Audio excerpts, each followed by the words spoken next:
Hello and welcome to episode 2 of the Digital Strategy Newsletter, the video bit. In today's session, we're looking at another framework for setting digital marketing goals. Now previously, if you didn't catch that video, we looked at the 5S framework, which was sell, serve, speak, sizzle and save, and looked at it through the lens of Disney theme parks. Today, I want to introduce you to the RACE framework. Now, I'm not going to take you through an example of an organisation doing this particularly well, but rather I would like to present you with what the framework is, show you how it links through how we reach people in the first instance, through to converting them into being customers, to turning them into brand advocates, and then looking at some of the tactics we can use along the way, as well as what KPIs we can use to measure success. The RACE framework was developed by Dr Dave Chaffey, who I referenced in the previous video. His website smartinsights.com came up with the PRACE framework technically, but we simplify that to RACE, and the acronym RACE stands for Reach, Act, Convert and Engage. Now, I mentioned PRACE a second ago with a P at the start of that, and that simply means planning. So plan, reach, act, convert, and engage. Effectively, this is a way of mapping a sales funnel to a series of tactics and actions and KPIs. Now, on screen, you can see a funnel, and at the top, we have reach. Now this is about building audience at the top of your funnel. And then as we move further down the funnel, we're trying to get different actions throughout. Now I'll go into this in more detail in a moment, but effectively what we're trying to do is build audience at the top and squeeze out as many customers and advocates as we can along the way. And while we move through this funnel, we're going to use different tactics at different stages depending on where our buyers are at. Jumping into the individual elements of the RACE framework, we start at the top. I'm going to skip planning, but in planning it is important to understand what our goals and our targets are. But assuming that we've got that in the first place, then we want to move on to reach. And reach is really all about building brand awareness and building audience. How can we reach the right number of people in order to achieve our goals? Thinking about this through a digital strategy perspective, what we're really interested in is how can we get as many people to our website as possible. Now from a KPI perspective, we're looking at the number of unique sessions we can get on our website. How many people can we get to our website?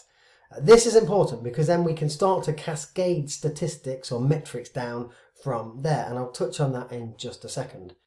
Unique sessions isn't the only metric that we're going to want to pay attention to in this stage though, because as we're using multiple different types of media in order to build our digital strategy, now typically we would refer to these as paid, owned and earned media, but that's a topic for a whole other session. But let's say our advertising campaigns.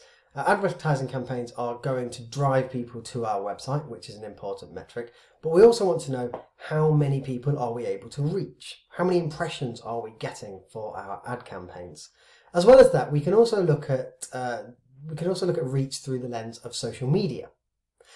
And that is really about how many followers we can build. How many people can we get to like and subscribe to our content through Facebook, Twitter, Pinterest, whatever it may be.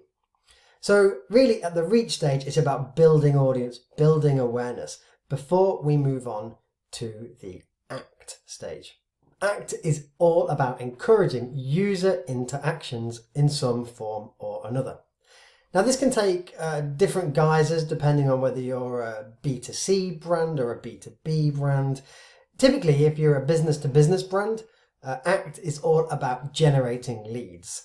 You've got people to your website. Now, how do we convert those visitors into leads? Whether they're signing up for a webinar, whether they're downloading a white paper or an industry report, whatever it is, how do we generate leads? Now, this is all pre-sales. If you're a B2C brand, You might be looking at how do you get people to take specific actions on your website. For example, how do you get somebody to watch a product demonstration video? There's lots of e-commerce retailers who have little product showcases or image galleries or user reviews, and they might be the interactions that you're interested in. How do you get more people doing that? Basically, what you're doing here is trying to move them into the consideration stage of the buyer decision-making journey. The KPIs that we're going to use to determine the success at this stage are, from a volume perspective, it's about monitoring the number of leads we generate. But if we want to get a bit more granular, we want to understand the relationship between the number of visitors and the number of leads. So at that point, we're going to start tracking the visitor to lead conversion ratio. For example, a business-to-business website might generate leads at a 1.5% visitor to lead conversion, meaning for every 1,000 visitors that land on the site, we generate 15 leads. Now that's interesting because then we can start to look at different tactics. On the one hand, in the reach stage, we're trying to drive as much traffic to the site as we can. But on the act stage, we're now trying to optimize the site to take our visitor to lead conversion ratio up from 1.5% to maybe 2%. So we're generating 20 leads for every 1,000 rather than 15. Tactics we might include at that point would be conversion rate optimization, looking at the landing pages, the design of our forms, and really trying to optimize the user journey so that everything points towards getting the user to complete the action that we would like them to do. Basically, we're looking to reduce friction throughout the user journey so that when they've hit our website and we've successfully reached them, they are able to take the action that we want them to do with as minimal fuss and friction as possible. Once we have successfully got the user to take an action that we would like, we're really trying to convert them into a sale. That is about more conversion rate optimization. So we're trying to optimize that purchase process. If it's an e-commerce platform, then that is now I'm going to say, relatively straightforward process of optimizing each stage in the journey, reducing the number of screens that people have to see, reducing the amount of clicks required to fill out a form or complete a transaction. There are some relatively well-known optimizations that you can take for an e-commerce platform.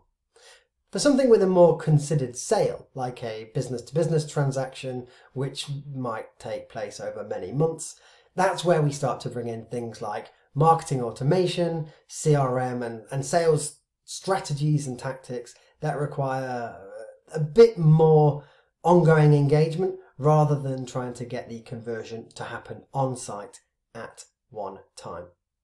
Now, the KPIs for this are fairly straightforward sales KPIs. It's looking at things like the total number of sales generated, the revenue that we generate, as well as looking at more volumetric and quality measures, like how do we increase the basket size of each purchase. You'll see this quite often with e-commerce platforms where they say people who bought this also buy this, and they're trying to get you to add another item to your basket before you check out. These are the kind of KPIs that we're looking at in the convert stage. And finally, we have the engage stage. This is all about building loyal customers, building brand advocates, and trying to increase the lifetime value of your customers. KPIs that we will use at this stage include customer lifetime value. So how much does any given customer spend with you over the lifetime of their engagement? We've also got a net promoter score. So really understanding how people are satisfied with your work, your offer, your product, your services, and trying to understand whether they would be willing to refer you to their friends and family. And then, of course, looking at the number of referrals. How many people are actually referring you to friends and family? Now, again, at this stage, you can look at different tactics, different ways of executing on these plans. So you could have a referral scheme in place. You need to make sure that you've got mechanisms in place for capturing feedback like the Net Promoter Score. But all of these are different ways of building customer engagement.